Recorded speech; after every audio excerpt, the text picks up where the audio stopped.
Ilon Baliq Toshkent kanali obunachilari, xudo xolasa, mana qo'limda oddiy sachok, guvohi bo'linglar. Mana ko'rasizlar qanchalik dafnamiz ko'pligini. Mana akalar. Mana hammasi mana shu dafna deyiladi. Ozgina mehnat va izlanish samarasi juda ham bir yaxshi bo'ladi. Endi mana shu narsa dafnalarni mendan so'rayotganlar juda ham ko'p. Ushbu dafnani mana shu yerdan olib ham sotib millionlab pul ishlasam bo'ladi. Lekin qandaydir bilmadim. Menda shunaqami tekin narsani qandaydir sotishga qo'ydim.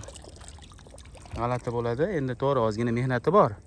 Balki mana shunaqa mehnat qilib, mana shunaqa joydan dafnani ushlab turib, kislorod urib so'ragan odamlarga jo'natsam balki bo'lar. Bilmadim, qanaqadir agar bo'ladi, olamiz deydigan bo'lsanglar, nasib bo'lsa, xudo xolasa, mana shu dafnani ham sotuvni yo'lga qo'yamiz. Mana hammasi dafna deyiladi mana shu narsada. Dafna, magniya, xullas nomlari juda ham ko'p. Mana juda ham ko'p.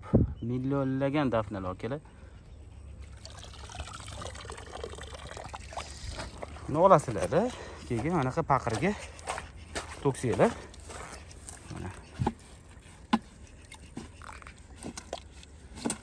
Mana. Ichi to'la paqir mana shu dafna bo'ldi.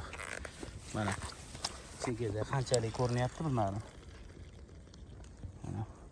Agar bunga kechqurun fanar bilan kelsangizmi, hammasi bir joyga yig'iladi. Juda ham olishlik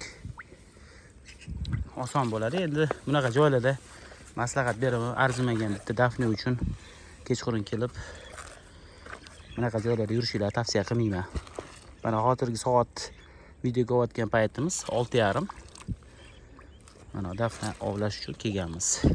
Ilon baliqlarimiz och qolmasin, xudo xolasa xalqimizga manfaatli bo'lsin degan ma'noda erinmasdan shu video olishga harakat qilyapman. Mana dafnalar.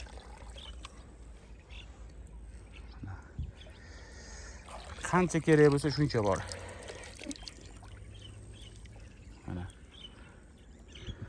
Okeylar, shu bilan avzorimizga yakun yasaymiz. Qani endi videoni to'xtatgim kelmaydi-yu, lekin bitta qo'lda ham videoga olib, bitta qo'lda dafna ovlab ozgina qiyinchilik tug'diryapti. Shuning uchun biz kuzatishda davom etsanglar, xudo xolasa yaxshi videolarni qo'yib boramiz. Sog' bo'linglar, salomat bo'linglar, kuninglar xayrli o'tsin.